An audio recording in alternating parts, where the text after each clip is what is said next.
Hello दोस्तों, आप सभी का मेरे YouTube channel UP cop GS point में स्वागत है। दोस्तों, आज पढ़ेंगे हम लोग सूफी आंदोलन। तो सूफी आंदोलन के बारे में जानेंगे और हम कवर कर रहे थे लुसेंट की बुक। ठीक, तो मध्यकालीन इतिहास में हम सूफी आंदोलन आज पढ़ेंगे। आइए देखते हैं।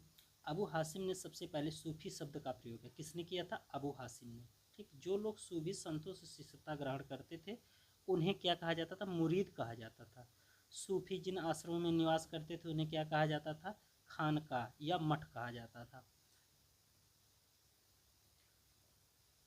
सूफियों के धर्मसंघ बासरा इस्लामी सिद्धांत के समर्थक और बेसारा ये इस्लामी सिद्धांत से बंधे नहीं थे या मानने वाले नहीं थे। ठीक, भारत में चिश्ती एवं सुहरावर्दी सिलसिले की जड़ी काफ़ी गहरी थी और ख्वाजा मोइनुद्दीन चिश्ती ने भारत में चिश्ती सिलसिला की शुरुआत की। पूछता है कि चिश्ती सिलसिला की शुरुआत किसने की? तो ख्वाजा मोइनुद्दीन चिश्ती ने। चिश्ती सिलसिला के केंद्र कौन था? अजमेर। अजमेर कहाँ है? राजस्थान में है। चिश्ती सिलसिला के कुछ अन्य महत्वपूर्ण संत थे जैसे निजामुद्दीन औलिया, बाबा फरीद, बख्तियार काकी एवं शेख बुरहानुद्दीन गरीब। बाबा फरीद बख्तियार काकी के शिष्य थे। बाबा फरीद किसके शिष्य थे? बख्तियार काकी के। अब आते हैं आगे। बाबा फरीद की रचनाएं गुरु ग्रंथ साहिब में शामिल हैं। बाबा फरीद की रचनाएं किस में शामिल है? गुरु ग्रंथ साहिब। देखिए, जो हाईलाइट किया गया है ये इंपॉर्टेंट पॉइंट है, यहाँ से प्रश्न बनते हैं। अब आगे आते हैं। बाबा फरीद के दो महत्वपूर्ण शिष्य थे, निजामुद्दीन औलिया एवं अलाउद्दीन शाबिर। ये जो थे बाबा फरीद के दो मुख्य शिष्य थे। अब आते हैं। हज़रत निजामुद्दीन औलिया ने अपने जीवन काल में दिल्ली के 7 सुल्तानों का शासन देखा था। किसने देखा था? हज़रत निजामुद्दीन औलिया अपने जीवन काल में 7 सुल्तानों का शासन देखा था। इनके प्रमुख शिष्य थे किसके?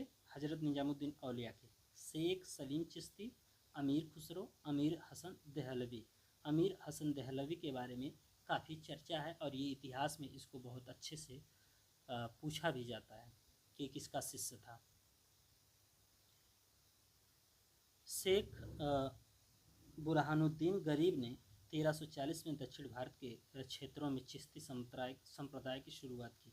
दक्षिण भारत में 1340 में शेख बुरहानुद्दीन जो है चिश्ती संप्रदाय की शुरुआत की और दौलताबाद को मुख्य केंद्र बनाया।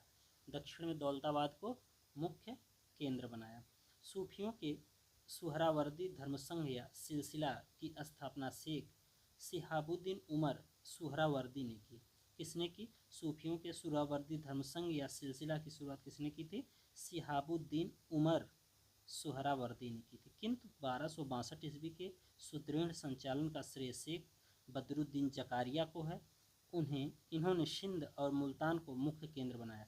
किसने? शिहाबुद्दीन उमर सुहरावर्दी ने 1262 के इसके सुदृढ़ संचालन का श्रेय, मतलब इसको अच्छे से लागू और तत्परता से इसको लागू करने का जो श्रेय जाता है शिहाबुद्दीन उमर सुहरावर्दी को और बदरुद्दीन जकारिया को। ठीक, इन्होंने सिंध और मुल्तान को मुख्य केंद्र बनाया। सुहरावर्दी धर्मसंघ के अन्य प्रमुख संत थे जलालुद्दीन तबरीजी, सैयद सुरखजोश, बुरहान आदि। सुहरावर्दी सिलसिला ने राज्य के संरक्षण को स्वीकार किया। सुहरावर्दी सिलसिला ने राज्य के संरक्षण को स्वीकार किया।